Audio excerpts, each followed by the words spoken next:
ప్రార్థన. మహోన్నతుడైన మా పరమ తండ్రి, కృతజ్ఞతల దేవ, మంచి సమయాన్ని సందర్భాన్ని దయచేశారు తండ్రి. మరి చెప్పబోచుండగా నాకును, వినబోచుండగా నీ కుమారులు కుమార్తెలందరికీ కూడా తండ్రి మీరే తోడుగా ఉండి కృప దయచేయమని, మంచి ఆలోచనలు మంచి మాటలు దయచేయమని, మీ చిత్తానుసారంగా ఈ కార్యక్రమాన్ని నడిపించి చెప్పబడుచున్న వాక్యము మా హృదయ లోతుల్లోనికి వెళ్ళి మమ్మల్ని మంచి మార్గం వైపు నడిపించేలాగా ప్రోత్సహించడానికి కృప చూపించమని, తోడుగా ఉండమని మా కొరకే శిలువలో రక్తం కాచిన క్రీస్తు వారి పేరిట ప్రార్థన అడిగి వేడుకొంచున్నాం తండ్రి. ఆమేన్. నిన్న మనం ముందు చెప్పిన మెసేజెస్లో దేవుడు మనకు ఒక శరీరాన్ని ఇచ్చాడని, మనము శరీరం వేరని, మనమంటే ఆత్మని, శరీరాన్ని దేవుడు భూమి మీద ఉండడానికే మనకి ఇచ్చాడు అని చదువుకున్నాం. ఈరోజు మన పాయింట్ ఏంటంటే, ఎందుకని దేవుడు అసలు మనకి శరీరాన్ని ఇవ్వాలి? డైరెక్ట్గా ఆత్మల్లాగానే మనల్ని భూమి మీదకి పంపించవచ్చు కదా. అసలు భూమి మీదకి ఎందుకు పంపించాలి? భూమిని ఎందుకు క్రియేట్ చేయాలి? ఆయన పరలోకంలో ఉన్నప్పుడు మనల్ని కూడా అక్కడే చేసుకోవచ్చు కదా. ఎందుకని సెపరేట్గా ఒక లోకాన్ని క్రియేట్ చేసి మనకి ఒక శరీరాన్ని ఇచ్చి భూమి మీదకి పంపించాడు అనేది ఈరోజు మన టాపిక్. అసలు ఇలా చేయడం వెనకాల దేవుడి ఉద్దేశం ఏమైనా ఉందా అని మనం ఆలోచిస్తే, ప్రతి దాని వెనకాల దేవుడి ఉద్దేశం ఉంటుంది. ఒకసారి చూడండి, సామెతలు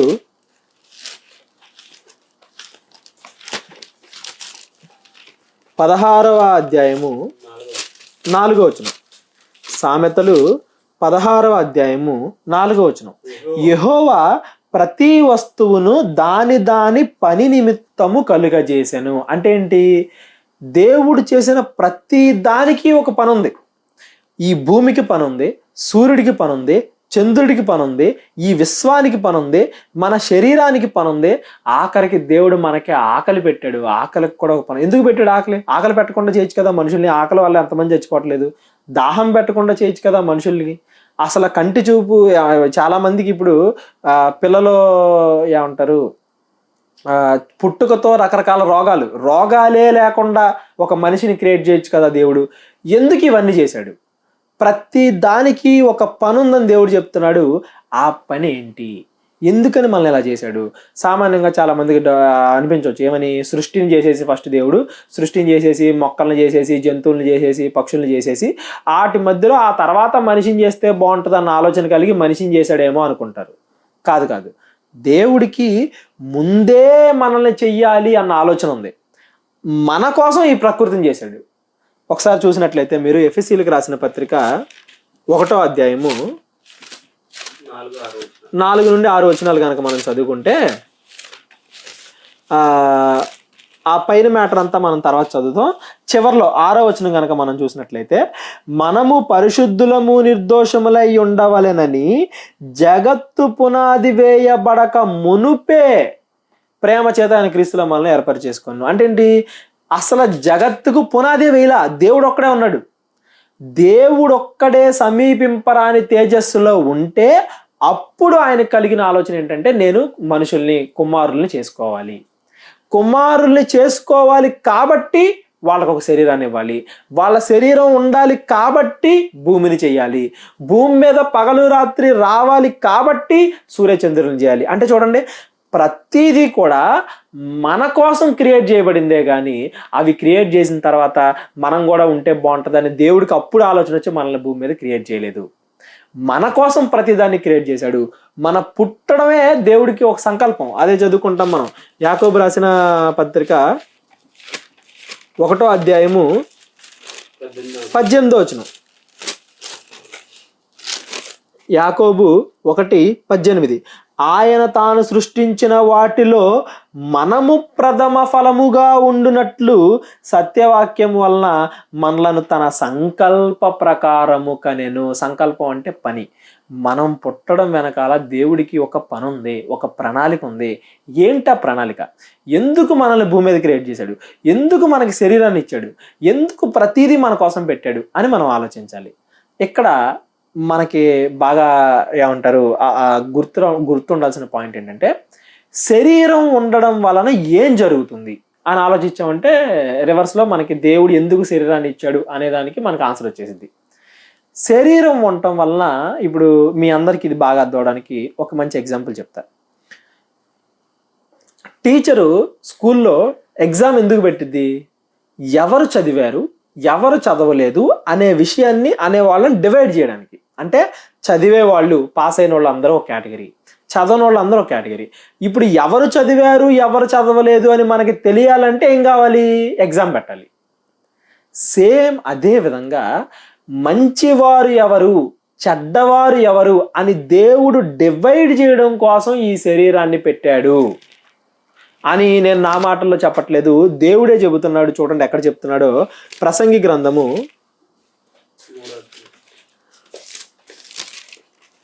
3వ అధ్యాయము,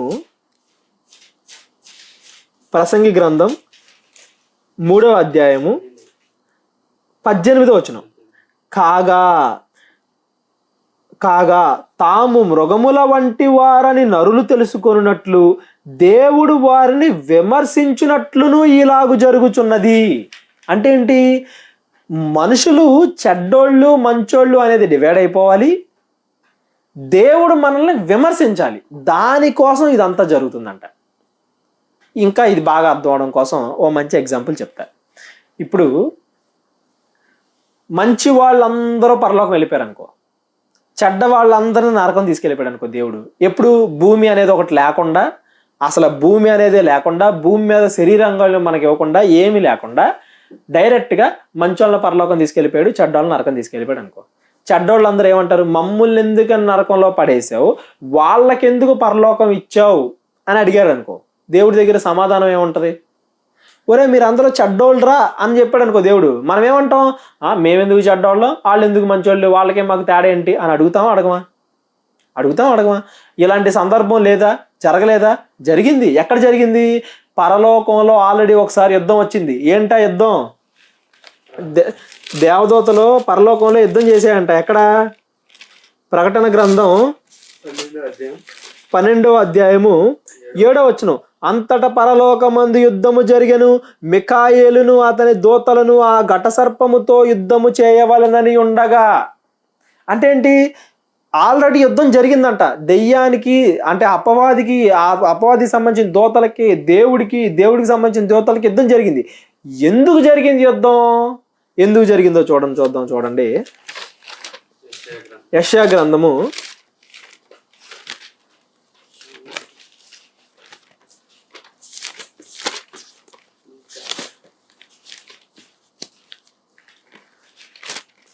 14వ అధ్యాయము 13 నుంచి చదువుదాం.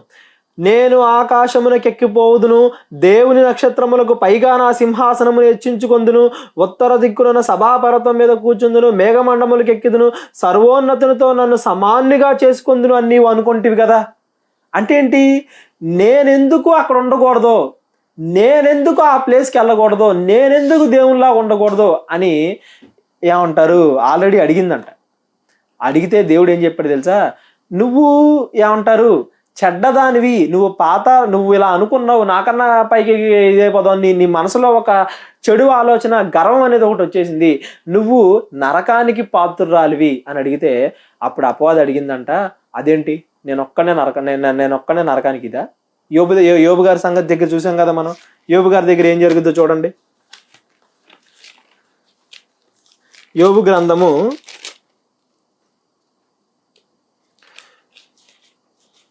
1వ అధ్యాయము 7వ వచనం. యోబుని యెహోవా నీవెక్కడి నుంచి వచ్చాను అని అడగా అటు ఇటు తిరుగులాడుచు వచ్చునని చెప్పి యోబు సంగతి ఆలోచించితో అనగా 9వ వచనం. అపవాది యోబు ఊరకనే దేవుడు యందు భయభక్తులు కలవాడాయన, నీవు అతనికిని అతని ఇంటి వారికిని కలిగిన సమస్తమునకును చుట్టూ కంచె వేసితివి కదా, అతని చేతి పనిని దీవించుట చేత అతని ఆస్తి దేశంలో బహుగా విస్తరించి ఉన్నది. అంటే అపవాది పాయింట్ ఏంటి? నువ్వేం టెస్ట్ చేయలే యోబుని టెస్ట్ చేస్తే అప్పుడు కదా యోబు మంచోడో చెడ్డోడో తెలిసేది.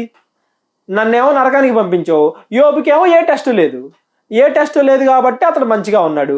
ఒకవేళ నువ్వు అతనికి ప్రాబ్లం పెడితే అప్పుడు ఆ ప్రాబ్లం వచ్చిన తర్వాత కూడా అతడు మంచిగా ఉంటే అప్పుడు కదా అతడు మంచివాడు అవుతాడు, అప్పుడు కదా అతడు పరలోకానికి అర్హుడు అని అడిగిందంట.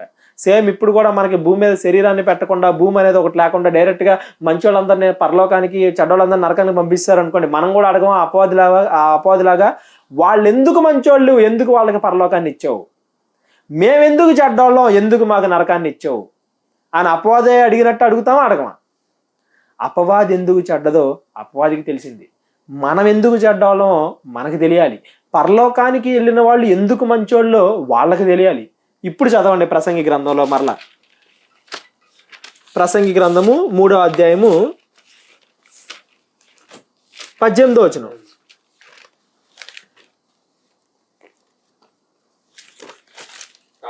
కాగా తాము మృగముల వంటి వారని నరులు తెలుసుకున్నట్లు దేవుడు వారిని విమర్శించినట్లు. దేవుడు తెలుసుకున్నట్లు కాదు, దేవుడికి ఆల్రెడీ ఫ్యూచర్ తెలుసు. ఎవరు పరలోకం వెళ్తారు, ఎవరు నరకం వెళ్తారని దేవుడికి ఆల్రెడీ తెలుసు. ఆ విషయం మనకి తెలియాలి. మనం మంచోళ్ళమా కాదా అన్న విషయం మనం తెలుసుకోవడానికి. కాగా తాము మృగముల వంటి వారని నరులు తెలుసుకొనడం కోసం చేశాడంట భూమిని. ఇంకా దేవుడు వారిని విమర్శించినట్లు ఇదంతా జరుగుతున్నది. అంటే ఓకే, అదిరా, ఇందుకురా నీకు పరలోకం ఇచ్చాను, ఎందుకంటే నువ్వు మంచోడివి. ఎందుకు ఇప్పుడు మంచోళ్ళందరూ పరలోకం వెళ్ళారు, మనం కూడా అడగం వాళ్ళు ఎందుకు మంచోళ్ళో మనకు అర్థమైపోద్ది. మనల్ని నరకంలో పడేసాడు అనుకో, మనం అడగం ఎందుకు మనం భూమి మీద ఎన్ని చెడ్డ కార్యాలు చేసామో మనకు అర్థమైపోద్ది. అంటే భూమి అనేది ఒక ఎగ్జామినేషన్ హాల్ అనుకుంటే ఈ శరీరం అనేది ఒక ఎగ్జామ్ పేపర్. దేవుడు మనల్ని ఈ ఎగ్జామ్ పెట్టి ఎవరు మంచోళ్ళు ఎవరు చెడ్డోళ్ళు అని డివైడ్ చేస్తున్నాడు. మంచి వాళ్ళు మాత్రమే పరలోకం వెళ్ళేలాగా, చెడ్డ వాళ్ళందరూ నరకం వెళ్ళేలాగా ఈ శరీరం అనేది మంచి వాళ్ళని చెడ్డ వాళ్ళని డివైడ్ చేస్తుంది. శరీరాన్ని దేవుడు మనకివ్వడానికి వెనకాల కారణం ఏంటంటే నువ్వు మంచివాడివో చెడ్డవాడివో నీకు తెలియడం కోసం, దేవుడికి తెలియడం కోసం కాదు. ముందే దేవుడికి తెలుసు కదా నీకు పరలోక నరకం ఇచ్చేస్తే మనం అడుగుతాం, ధర్నా చేస్తాం నరకంలో అందరం కలిసి, దేవుడా ఎందుకు వాళ్ళకి పరలోకం ఇచ్చావు మాకు నరకం ఇచ్చావని. కరెక్టే కదా? ఈ ఎగ్జామినేషన్ హాల్లో నువ్వు పాస్ అవ్వాలి. ఈ ఎగ్జామినేషన్ హాల్లో దేవుడు అని హింట్ ఇచ్చాడు. మనకైనా ఎగ్జామినేషన్ హాల్లో గైడ్ ఎవరో మనం కాపీ కొడతానికి, కానీ దేవుడి ఎగ్జామినేషన్ హాల్లో దేవుడి గురించి తెలుసుకోవడానికి ఆకాశమందు నక్షత్రాలు, వాక్యం, మంచివాళ్ళు, చుట్టూ చెట్లు అన్నీ పెట్టాడు మన కోసమే. మన కోసం అన్నీ పెట్టి మీరు వీటన్నిటిని బట్టి దేవుడు ఉన్నాడు, మనం మంచిగా బ్రతకాలి అని తెలుసుకుని మంచిగా బ్రతికితే ఎగ్జామినేషన్ హాల్లో ఎగ్జామ్లో పాస్ అయినట్టు పరలోకం. ఒకవేళ అలా బ్రతకకుండా మనకిష్టమైనట్టు మన శరీర కోరికలకు తగ్గట్టుగా మనం బ్రతికితే ఎగ్జామ్లో ఫెయిల్ అయినట్టు, మనం నరకానికి పాత్రలో ఉన్నట్టు. ఇలా మంచివారిని చెడ్డవారిని డివైడ్ చేయడానికి దేవుడు మనకి ఈ శరీరాన్ని ఇచ్చాడు. అది ఆయన తెలుసుకోవడానికి కాదు, మనకి తెలియడానికి. దేవుడికి ఆల్రెడీ ఫ్యూచర్ తెలుసు. ఈ విషయాన్ని ఒక ఎగ్జాంపుల్ ద్వారా చూద్దాం. ఇప్పుడు ఎగ్జాంపుల్ ఏంటి, మనం ఫస్ట్కి వెళ్ళిపోదాం. మనం ఆదికాండం నుండి స్టార్టింగ్ నుండి చదువుకుంటూ వస్తున్నాం కదా, ఆదికాండం దగ్గరికి వెళ్ళిపోదాం. ఆదికాండంలో దేవుడు ఆదాముని చేస్తాడు, అవ్వని చేస్తాడు, వాళ్ళిద్దరిని చేసి మంచి చెడులో తెలివినిచ్చే వృక్షాన్ని వేస్తాడు. అలాగే ఏమంటారు, ఒక జీవ వృక్షాన్ని కూడా వేస్తాడు. ఇక్కడ దేవుడు చెప్పిన పాయింట్ ఏంటంటే మీరిద్దరూ తోటలో చాలా రకాల పండ్లు ఉన్నాయి, ఏ పండైనా తినండి, మంచి చెడుల తెలివినిచ్చు వృక్షం యొక్క పండు మాత్రం తినకూడదు అని ఒక కండిషన్ పెట్టాడు. ఇక్కడ మీరు ఆలోచించండి, వాళ్ళిద్దరిని చేసిన దేవుడే కదా, ఆ చెట్టు వేయకుండా ఉంటే సరిపోద్ది కదా. ఎందుకు చెట్టు వేసాడు, ఎందుకు తినొద్దని చెప్పాడు? ఎందుకంటే ఎగ్జామ్ పెట్టాలి. ఒక్కవేళ అక్కడ చెట్టు లేదనుకోండి, అప్పుడు ఎవరు మంచోళ్ళో ఎవరు చెడ్డోళ్ళో మనకి ఎలా తెలిసిద్ది? దేవుడు డైరెక్ట్గా అపవాదిని ఏమంటారు ఆదాముని అవ్వని మీరు చెడ్డవారు అన్నాడు అనుకో, ఒప్పుకుంటారు ఆదాము అవ్వ మేము ఎందుకు చెడ్డవాళ్ళం, మేము చెడ్డవాళ్ళం కాదు అంటారు. ఒక ఎగ్జాంపుల్ చెప్తాను. ఎవరైనా మనకి ఇంట్లో దొంగ ఉన్నాడు అనుకుందాం, ఎవరో ఒకరు 500 పెడితే ఖచ్చితంగా వాడు తీసేస్తాడని మనకు తెలుసు. అరే నేను ఇక్కడ 500 పెడితే నువ్వు తీసేస్తావురా అని ముందే చెప్పావు అనుకోండి, వాడు ఒప్పుకుంటాడా? ఒప్పుకోడు. ఎప్పుడు ఒప్పుకుంటాడు? నువ్వు 500 అక్కడ పెట్టి ఒక పక్కన కెమెరా పెట్టి వాడు 500 తీసుకొని చుండగా నువ్వు క్యాప్చర్ చేస్తేనే అప్పుడు వాడు ఒప్పుకుంటాడు, ఆహా నేను దొరికిపోయాను, నేను దొంగనే అని. దొరక్కపోతే నేను ఎందుకు చెప్తాను, నేను దీని అంటాడు. కరెక్టేనా కదా? ఇప్పుడు ఆదాము హవ్వలు మంచి వాళ్ళో కాదో వాళ్ళకి తెలియాలి కాబట్టి దేవుడు వృక్షాన్ని వేసి టెస్ట్ చేస్తున్నాడు. ఏమంటున్నాడు?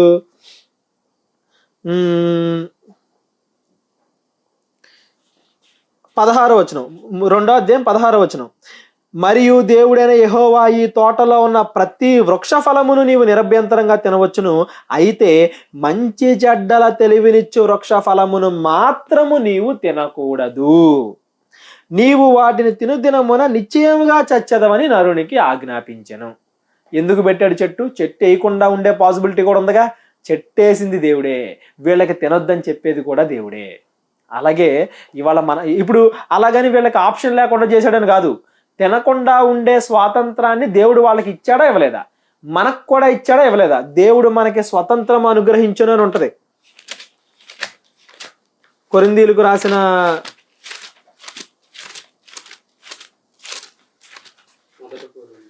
మొదటి పత్రిక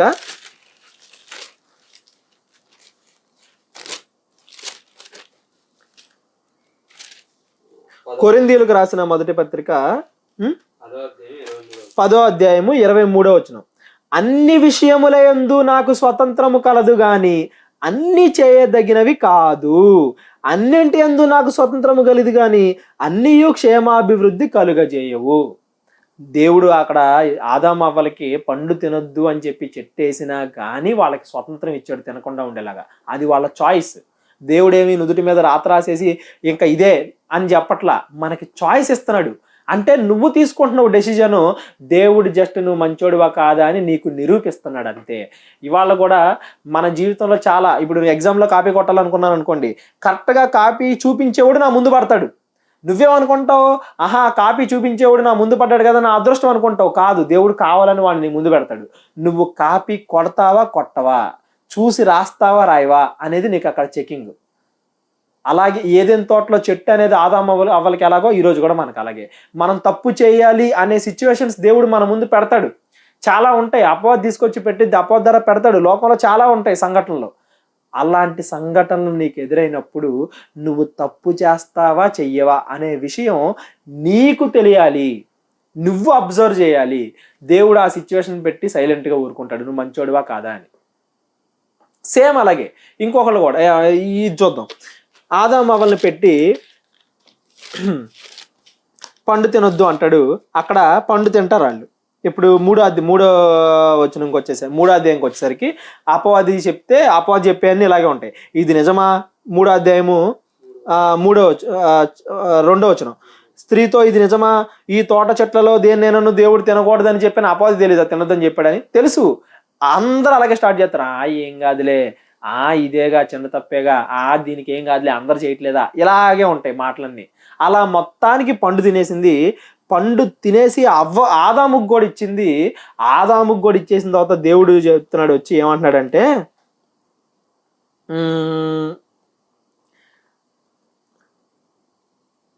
8వ వచనం. చల్లపోటను ఆదామును అతని భార్యయు తోటలో సంచరించుచున్న దేవుడైన యెహోవా స్వరము విని దేవుడైన యెహోవా ఎదుటికి రాకుండా తోట చెట్ల మధ్య దాక్కొనగా దేవుడైన యెహోవా ఆదామును పిలిచి నీవు ఎక్కడ ఉన్నావు అనెను. దేవుడికి తెలీదా అండి ఆదాము ఎక్కడ ఉన్నాడో? తెలుసు, అయినా ఎందుకు అడుగుతున్నాడు? ఆదాముకు తెలియాలి, అరే నేను తప్పు చేసాను, ఇప్పుడు ఒప్పుకోవాలా ఒప్పుకోకూడదా, ఒప్పుకోవాలనే ఆప్షన్ నా దగ్గర ఉందా, ఇంకో 2వ ఛాన్స్ ఇస్తున్నాడు. తప్పు చేసేసినప్పటికీ ఎట్లీస్ట్ తప్పు చేశానని ఒప్పుకుంటాడేమో, క్షమాపణ అడుగుతాడేమో, పశ్చాత్తాపడతాడేమో అని ఇంకో రకంగా కూడా చూస్తున్నాడు. మళ్ళీ ఆ తర్వాత ఎక్కడ అందుకు ఆ స్త్రీ 12వ వచనం, నాతో ఉండుటకు నీవు నాకు ఇచ్చిన స్త్రీయే ఆ వృక్షం, అంటే స్త్రీ మీద దోస్తాడు. ఎలాగో తప్పు చేశాడు, పశ్చాత్తాపడకుండా ఏం చేశాడు, లేదు నువ్వు క్రియేట్ చేసిన ఈ స్త్రీయే మోసం చేసింది అని చెప్పి ఆమె మీద దోస్తాడు. ఆమె ఎవరి మీద దోస్తుంది? సర్పము నన్ను మోసపుచ్చిందని సర్పం మీద దోస్తుంది. అంటే ఏంటి? దేవుడి మీద దోస్తున్నట్టే, సర్పాన్ని క్రియేట్ చేసింది దేవుడేగా. మొత్తానికి అలా దోసేస్తే అప్పుడు దేవుడు ఏమంటున్నాడంటే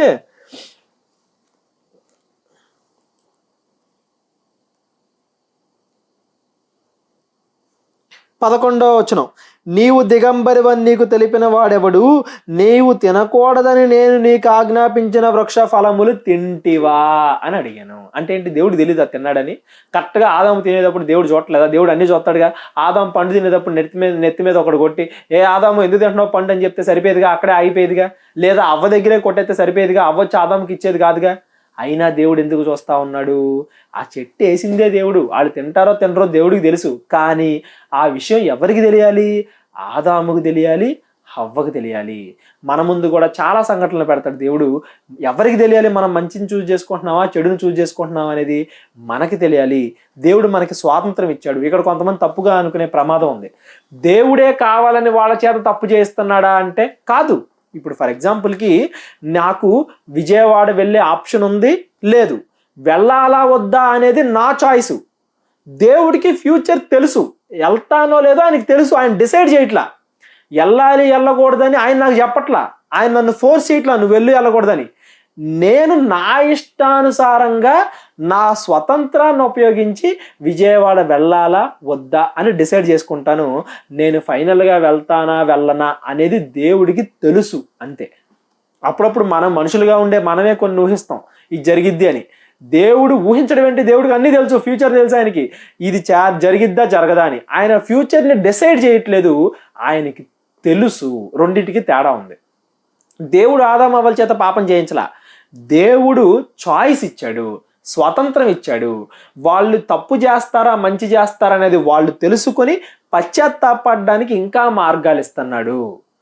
మనం భూమి మీద క్రియేట్ చేయబడ్డానికి ఇదే వెనకాల రీజన్. ఏంటా రీజన్? కాగా తాము మృగముల వంటి వారని నరులు తెలుసుకొనున్నట్లు దేవుడు వారిని విమర్శించినట్లు ఇలాగ జరుగుతున్నది. అదేంటి మరి, ఒక తప్పు చేసిన తర్వాత తెలిసిపోయింది కదా వాళ్ళు మంచోళ్ళో చెడ్డోళ్ళో, ఆదాము అవల్ని నరకానికి పంపించేయచ్చు కదా అంటే దేవుడి కాన్సెప్ట్ అది కాదు. దేవుడి కాన్సెప్ట్ ఏంటంటే, ఒకవేళ నీలో కొన్ని చెడ్డ లక్షణాలు ఉన్నా కానీ అవి నువ్వు తెలుసుకొని మార్చుకుని 100% మంచివాడిగా నువ్వు మారాలి అనే ఉద్దేశంతో మళ్ళీ నీకు ఇంకో అవకాశాన్ని ఇస్తాడు దేవుడు. సేమ్ ఇదే ప్యాటర్న్ మనం ఆదాము అవ్వల తర్వాత కయ్యను హేబెల్ దగ్గర కూడా రిపీట్ అవడం చూస్తాం. కయ్యను హేబెల్ దగ్గర కూడా ఏమవుతుంది, కయ్యను హేబెల్ని చంపేస్తాడు. కయ్యను హేబెల్ని చంపేసిన తర్వాత దేవుడు వచ్చి హేబెల్ని అడుగుతూ ఉంటాడు అనమాట. ఏమని? 4వ అధ్యాయము 9వ వచనం, నీ తమ్ముడైన హేబేలు ఎక్కడనున్నాడని కయ్యను అడగగా. ఇప్పుడు దేవుడికి తెలీదా కయ్యను హేబేల్ని చంపేశాడని? దేవుడికి తెలీదా? పైనుండి చూడలేదా? దేవుడు చూశాడు. అయినా కానీ ఎందుకు అడుగుతున్నాడు వచ్చి, ఏమీ తెలియనట్టు, నీ తమ్ముడు ఎక్కడున్నాడు అని? కయ్యను ఏమన్నా తెలుసుకుని పశ్చాత్తాపడతాడేమో, మరలా రిపెంట్ అవుతాడేమో అని. కానీ కయ్యను ఏం చేశాడు? ఇంకా రివర్స్లో, నాకేమన్నా తెలుసా, నేనేమన్నా నా తమ్ముడికి కావలి వాడనా అంటే అప్పుడు దేవుడు రివీల్ చేస్తున్నాడు. ఏమని? 10వ వచనం, నీవు చేసిన పని ఏమి, నీ తమ్ముని రక్తము యొక్క స్వరము నేలలో నుండి నాకు మొరపెట్టుచున్నది అని అప్పుడు రివీల్ చేశాడు, నాకు ముందే తెలుసు అని. మరి ముందే చెప్పుంటే అట్లీస్ట్ 2వ ఛాన్స్ కూడా ఇవ్వాలి కదా, 3వ ఛాన్స్. అలా దేవుడు చాలా ఛాన్సులు ఇస్తూ ఉంటాడు మనిషికి. మన ముందు కనబడే ప్రతి సిచ్యువేషన్ కూడా మనం మంచి వాళ్ళమో కాదో మనకి తెలియడానికి దేవుడు మనల్ని నువ్వు మంచివాడివి నువ్వు చెడ్డవాడివి అని విమర్శించడానికి. అలాగని ఒక తప్పుతో దేవుడు వదిలేడు, మనకి ఛాన్సులు ఇచ్చుకుంటూ ఇచ్చుకుంటూ ఇచ్చుకుంటూ వెళ్తాడు. ఇక్కడ కొంతమంది అడగొచ్చు, మరి కయ్యింది హేబెల్ దగ్గర, మరి హేబెల్ని చంపేశాడు కదా, హేబెల్కి నష్టం జరిగింది కదా అని మీరు అడగొచ్చు. అందుకే శరీరాన్ని పెట్టాడు. ఎవరైనా శరీరాన్ని చంపగలరేమో కానీ ఆత్మను చంపగలరా? మత్తయి సువార్త 10వ అధ్యాయము 28వ వచనం. మత్తయి సువార్త 10వ అధ్యాయం 28వ వచనం, ఆత్మను చంపనేరక దేహమునే చంపు వారికి భయపడకుడి. అంటే ఏంటి? ఏ మనిషి అయినా కానీ ఎవరిని చంపగలడో దేహాన్ని చంపగలడు, నిన్ను చంపలేడు. నీ దేహాన్ని చంపగలడు కానీ నిన్ను చంపలేడు. అంటే మనం అంటే ఏంటి? ఆత్మ కదా. మన ఆత్మకు ఒక స్క్రాచ్ కూడా పడదో, దేవుడి దగ్గర నుంచి వచ్చిన ఆత్మ మరలా దేవుడి దగ్గరికి వెళ్ళిపోయింది. వాళ్ళు పాపం చేశారని వాళ్ళకి తెలుస్తుంది, మంచి వాళ్ళకి హాని కూడా జరగట్లేదు. అది దేవుడి యొక్క కాన్సెప్ట్. ఇప్పుడు చూడండి, హేబేలు అనే ఆయన ఆత్మ, శరీరం కాదు. కయ్యను ఎవరికి హాని చేశాడు? హేబేలుకు హాని చేశాడా? హేబేలు శరీరానికి హాని చేశాడా?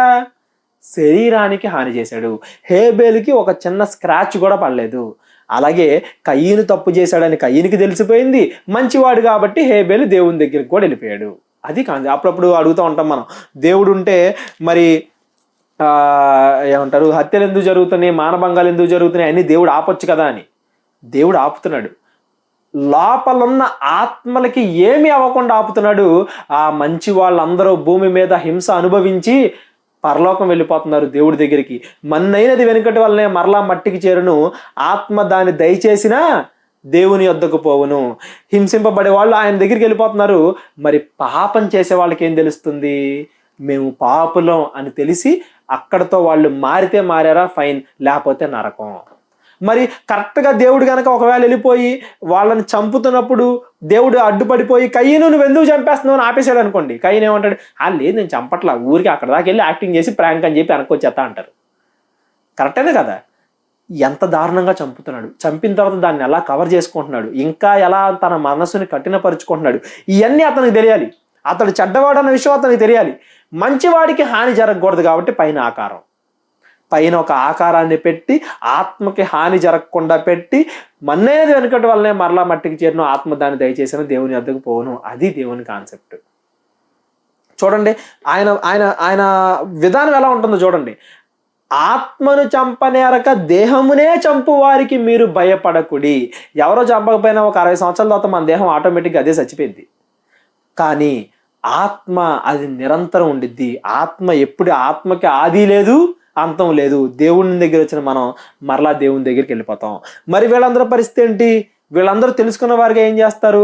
దేవుడు ఇంకా ఇంకా ఛాన్సెస్ ఇవ్వచ్చు కదా, ఇస్తున్నాడు ప్రియురాల.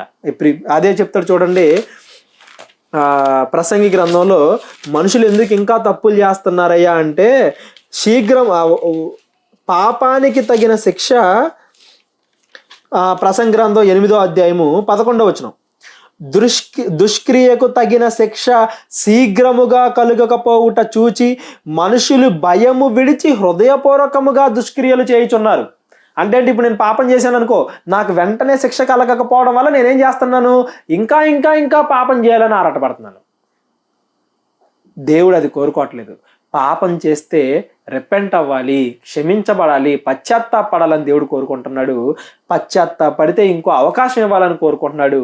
ఆ దేవుడి క్షమాగుణాన్ని చాలా మంది చులకనగా తీసుకుని దేవుడే లేడు అంటూ అసలు దేవుడిని ఇంకా అసలు పట్టించుకోకుండా ఇంకా ఇంకా ఇంకా పాపం చేస్తున్నారు. మీరు బాగా గుర్తుపెట్టుకోండి, ఒకవేళ అలాగే పాపాలు చేసుకుంటూ మీరు వెళ్ళిపోయారు అనుకోండి, దేవుడు చూస్తాడు చూస్తాడు చూస్తాడు ఏమంటాడు తెలుసా?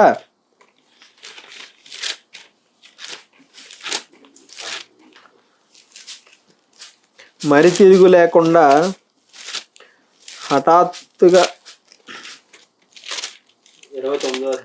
సామెతలు 29వ అధ్యాయము 1వ వచనం, ఎన్నిసార్లు గద్దించినను లోబడని వాడు మరి తిరుగు లేకుండా హఠాత్తుగా నాశనమవును. దేవుడు ఛాన్సులు ఇస్తాడు, చాలా ఛాన్సులు ఇస్తాడు. ఆ ఇచ్చిన అవకాశాన్ని మనం గుర్తించి అక్కడే మన మనసులు మార్చుకోవాలి. లేదంటే హఠాత్తుగా చనిపోతాం అనగానే అది ఓన్లీ ఈ శరీరానికి సంబంధించిన మరణమే మీరు అనుకోకండి. ఆత్మ కూడా పాతాళానికి వెళ్ళి నశించింది. శరీరాన్నే చంపే వారికి మీరు భయపడొద్దు, కానీ ఆత్మను కూడా నరకంలో పాతాళంలో వేసి నాశనము చేయ వారికి భయపడుడి అంటాడు యేసుప్రభు వారు. ఎందుకు మరి లేట్ చేస్తున్నాడు ఏంటంటే, అక్కడే చెప్తాడు పేతురు రాసిన 2వ పత్రికలో, దేవుడు వస్తున్నాడని ఆలస్యం అనుకోకండి. ఎందుకు ఆయన ఆలస్యం చేస్తున్నాడంట?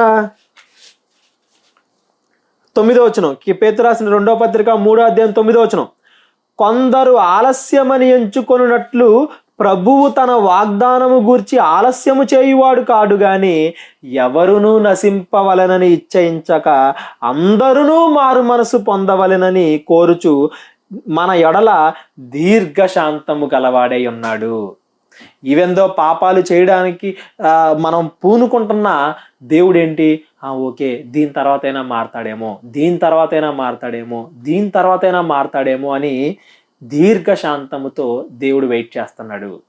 ఒకసారి మరలా ఆలోచిద్దాం. ఇప్పుడు దాకా ఏం చెప్పుకున్నామో, దేవుడు మనకి శరీరాన్ని ఎందుకు ఇచ్చాడు అంటే మనం మంచివారమో చెడ్డవారమో మనకి తెలియడానికి, తెలుసుకొని పరలోకంలో మంచి వాళ్ళకి మాత్రం స్థానం ఉంది. దేవుడు పరిశుద్ధుడు కనుక పరిశుద్ధులే ఆయన దగ్గరికి వెళ్తారు. మనం తెలుసుకున్నట్లు దేవుడు మనల్ని విమర్శించినట్లు భూమి మీద ఉన్న ప్రతిదీ జరుగుతుంది. భూమి మీద ఉండే సూర్యుడు అవ్వచ్చు, చంద్రుడు అవ్వచ్చు, ఆకలి అవ్వచ్చు, ఏదైనా కానీ మనం మంచివారమో కాదో మనకి తెలియడం కోసమే. ఇంకొంచెం ముందుకెళ్ళామనుకోండి, మనం మంచివారమో కాదో అని తెలుసుకున్నాం. మంచివారికి ఎలా బ్రతకాలి, దానికోసమే ప్రతిదీ పెట్టాడు భూమి మీద. ప్రతిదీ దానికోసమే. ఎగ్జాంపుల్కి వెలుగు ఉంది. వెలుగుని ఎందుకు పెట్టాడంట దేవుడు? మీరు లోకమునకు వెలుగై ఉండవలెను అంటాడు. చూడండి ఎక్కడ చెప్తాడు. ఫిలిప్పీలకు రాసిన పత్రిక 2వ అధ్యాయము 16వ వచనం. ఫిలిప్పీలకు రాసిన పత్రిక 2వ అధ్యాయం 16వ వచనం, అట్టి జనము మధ్య మీరు జీవవాక్యమును చేత పట్టుకొని లోకమందు జ్యోతుల వలె కనబడుచున్నారు. అంటే ఏంటి? మత్తయి సువార్తలో కూడా చెప్తాడు. మత్తయి సువార్త 5వ అధ్యాయము 14వ మీరు లోకమునకు వెలుగై ఉన్నారు, కొండ మీద నుండి పట్టణము మరుగై ఉండనేరదు, మనుషులు దీపం వెలిగించి కుంచము కింద పెట్టరు గాని అది ఇంట నుండి వారందరికీ వెలుగునిచ్చుటకై దీపస్తంభము మీదనే పెట్టుదురు. అంటే వెలుగుని ఎందుకు పెట్టాడు? మనం అనేక మందికి వెలుగునివ్వాలి అన్ను తెలుసుకోవడానికి. ఆకలి ఎందుకు పెట్టాడు? ఆత్మకు కూడా ఆకలి ఉంటుంది. ఆ ఆత్మకుండే ఆకలే మంచితనం, వాక్యము అన్ని తెలియాలి కాబట్టి. కొంచెం కింద పెట్టవు కదా వెలుగుని, దీపాన్ని ఎలా పెడతావు? ఎక్కువ మందికి వెలుగునివ్వాలని బయట పెడతావు. నీలో ఉండే మంచి లక్షణాలను కూడా అందరికీ నువ్వు చేయాలి, అందరికీ ప్రకటింపజేయాలి, అందరికీ తెలియజేయాలి, వెలుగుని చాలా మందికి పంచాలి అనే దానికోసం అది పెట్టాడు. మరి ఆకలి నీకెందుకు పెట్టాడు? ఆకలి లేని వాడి బాధ కూడా నీకు తెలుస్తుంది కదా, వాడికి కూడా నువ్వు సహాయం చేయాలి. ఒక ప్యాటర్న్ మొత్తం అంతా కూడా ప్రతిదీ ఒకటి ఉందంటే ఇంకోటి ఎందుకు పెట్టాడు? శరీరానికి సంబంధించింది ఒకటి ఉందంటే ఆత్మ సంబంధించింది ఒకటి ఉంటుంది. ప్రతిదీ నీకు అర్థం అవ్వాలని ప్రతిదాన్ని పెట్టుకుంటూ వెళ్ళాడు. వీటన్నిటిని బట్టి మనం ఏం చేయాలి?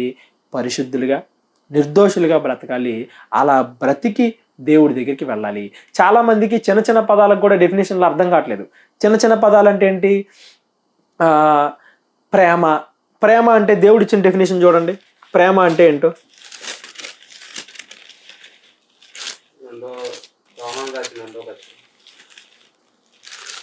యోహాన్ రాసిన 2వ పత్రిక 6వ వచనం, మనము ఆయన ఆజ్ఞల ప్రకారము నడుచుటయే ప్రేమ. ప్రేమ అనే దానికి డెఫినేషన్ ఏంటి? దేవుడు ఆజ్ఞల్ని పాటించడం. దేవుడు ఆజ్ఞలను పాటించడం అంటే ఏంటి? దేవుడు ఏం ఆజ్ఞలు ఇచ్చాడు చెప్పండి? నిన్ను వలె నీ పొరుగు వారిని ప్రేమించండి, మీ సహోదరుల్ని ప్రేమించండి, వాళ్ళకి సహాయం చేయండి. అంటే మంచి చేయడమే ప్రేమ. అదే దాని డెఫినేషన్. మరి పాపం అంటే ఏంటి? పాపానికి డెఫినేషన్ చూడండి. 1 యోహాను 3వ అధ్యాయము 4వ వచనం, పాపము చేయు ప్రతి వాడును ఆజ్ఞ అతిక్రమించుచున్నాడు, ఆజ్ఞ అతిక్రమమే పాపము. అంటే ఏంటి? ఆజ్ఞను అతిక్రమించడమే పాపం. అంటే మంచి చెయ్యకపోవడం పాపం, ప్రేమ చూపించకపోవడం పాపం. అరే నేనేం చేయట్లేదు కదా, ఊరికి నా పని నేను వెళ్ళిపోతున్నాను మీరు అనుకోవద్దు. ఒకడికి సహాయం చెయ్యకపోయినా పాపమే. సహాయం చేయమని ఆజ్ఞ చెబుతుంది కదా, మరి ఆ ఆజ్ఞను అతిక్రమిస్తున్నావు అంటే ఏంటి? పాపం. సువార్త అంటే ఏంటి? సువార్త అంటే ఏంటో చూడండి. 1 కొరింథీ 15వ అధ్యాయము 1వ వచనం, సహోదరులారా నేను మీకు ప్రకటించిన సువార్తను మీకు తెలియజేయుచున్నాను, మీరు దాన్ని అంగీకరించితిరి, మీ విశ్వాసం అది ఏమనగా 3వ వచనం, లేఖనముల ప్రకారము క్రీస్తు మన పాపముల నిమిత్తము మృతి పొందెను, సమాధి చేయబడెను, లేఖనముల ప్రకారమే 3వ దినమున లేపబడెను. అలాగే ఏమంటారు? పేతురు రాసిన 1వ పత్రికలో కూడా చెప్తాడు 1వ అధ్యాయంలో 24వ వచనం, సర్వ శరీరులు గడ్డిని పోలిన వారు వారి అందమంతయు గడ్డి పువ్వులే ఉన్నది, గడ్డి ఎండును పువ్వురాలను, అయితే ప్రభు వాక్యం ఎల్లప్పుడూ నిలుచును, మీకు ప్రకటింపబడిన సువార్త ఈ వాక్యమే. అంటే సువార్త అంటే ఏంటి? ఆజ్ఞలని ప్రకటించడం. ఏంటి ఆజ్ఞలు? గడ్డి పువ్వు లాంటి శరీరం, ఇవాళ కనపడితే రేపు పోయింది, ఎప్పుడు చచ్చిపోతామో మనకు తెలీదు. చచ్చిపోయే లోపు మనం మంచిగా బ్రతకాలి. దేవుడు మనల్ని మంచివారిగా బ్రతకడానికి భూమి మీద పంపించాడు. మంచివారిగా బ్రతికి మనం మంచివారమని నిరూపించుకుని దేవుడి దగ్గరికి వెళ్ళాలి అని దేవుడిచ్చిన ఆజ్ఞల్ని ప్రకటించడమే సువార్త. అంటే దేవుడు మంచి చేయమన్నాడు, మంచి చేయమంటాం, మంచి చేయడం ప్రేమ. మంచి చేయమని వేరే వాడికి చెప్పడం సువార్త. మంచి చేయకుండా వెనకాడడం పాపం. ఎంత సింపుల్గా ఉన్నాయి చూడండి దేవుడి డెఫినేషన్స్. ఇలాంటి చిన్న చిన్న వాటికి కూడా తేడా మనకు తెలియక ప్రేమ అంటే ఏంటేంటోనో, పాపం అంటే ఇంకేంటేంటోనో, సువార్త అంటో ఇంకేంటేంటోనో రకరకాలుగా ఊహించుకొని రకరకాలవి మనం క్రియేట్ చేసుకున్నాం. కానీ దేవుడు మాత్రం ఒకటే చెబుతున్నాడు, నిన్ను వలె నీ పొరుగు వారిని ప్రేమించుడి. అదే బైబిల్ మొత్తాన్ని ఒక్క లైన్లో చెప్పమంటే అని చెప్తున్నాడు. అది చేయడం కోసమే మనం భూమి మీదకి వచ్చాం. ఎప్పుడైతే అది చేయకుండా స్వార్థాలు అవి ఇవి పెట్టుకొని, మనుషుల మధ్య కలహాలు అవి ఇవి పెట్టుకుని, భూమి మీద స్థిరత్వం లేని భూమి మీద ఉండేవి ఏంటివి? డబ్బు, మనం చచ్చిపోతే మనతో వద్దా? రాదు. శరీరం, ఈ శరీరాన్ని ఎంత సుఖపెట్టినా మనతో వచ్చిద్దా? రాదు. ఇలా స్థిరత్వం లేని వాటి కోసం మనం ఆలోచించి శాశ్వతమైన వాటిని వదిలేసుకుంటున్నాం. అలా వదిలేయకుండా ఉండడమే మంచివారిగా బ్రతకడం. అలా మంచివారిగా బ్రతికి పరలోకం వెళ్ళడమే దేవుడు మన పుట్టుకతో పెట్టుకున్న సంకల్పం. ఎఫెసీయులకు రాసిన పత్రిక, మనము భూమి మీదకి ఎందుకు వచ్చామో చెప్తున్నాడు చూడండి. ఎఫెసీయులకు రాసిన పత్రిక 2వ అధ్యాయము 10వ వచనం. ఎఫెసీయులకు రాసిన పత్రిక 2వ అధ్యాయం 10వ వచనం.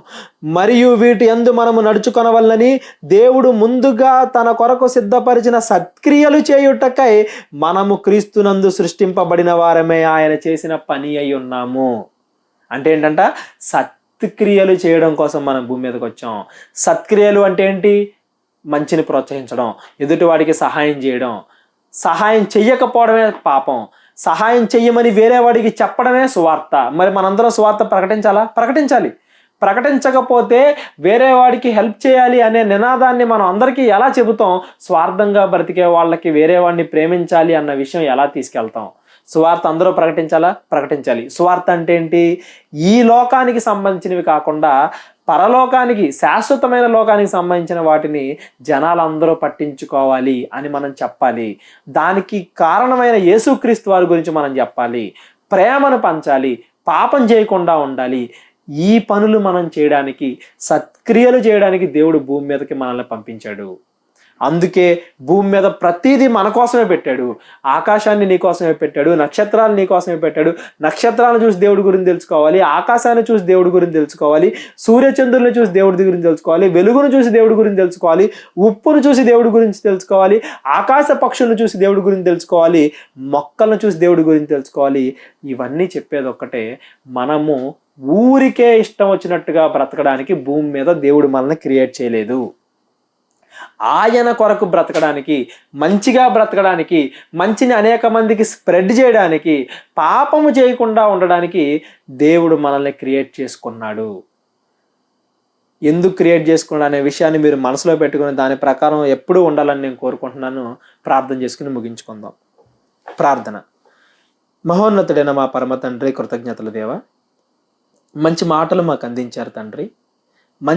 మంచివారిగా బ్రతకడానికి మేము భూమి మీదకి వచ్చాము అని తెలుసుకొని, మంచివారము అని నిరూపించుకొని ధైర్యముగా మీ వద్దకు రావడానికి మాకు సహాయము దయచేయమని, పాపంలో మమ్మల్ని పడవేయడానికి అపవాది ఏ రకాల అడ్డంకులైతే పెడుతుందో తండ్రి, వాటన్నింటినీ ఎదుర్కోవడానికి తగిన శక్తిని, ఆలోచనల్ని, మాటల్ని దయచేయమని, మరలా మేము మీ చిత్తానుసారంగా కలుసుకొని మరిన్ని మాటలు వివరించుకోవడానికి కృప దయచేయమని క్రీస్తు వారి పేరిట ప్రార్థన అడిగి వేడుకొంచున్నాం తండ్రి. ఆమేన్.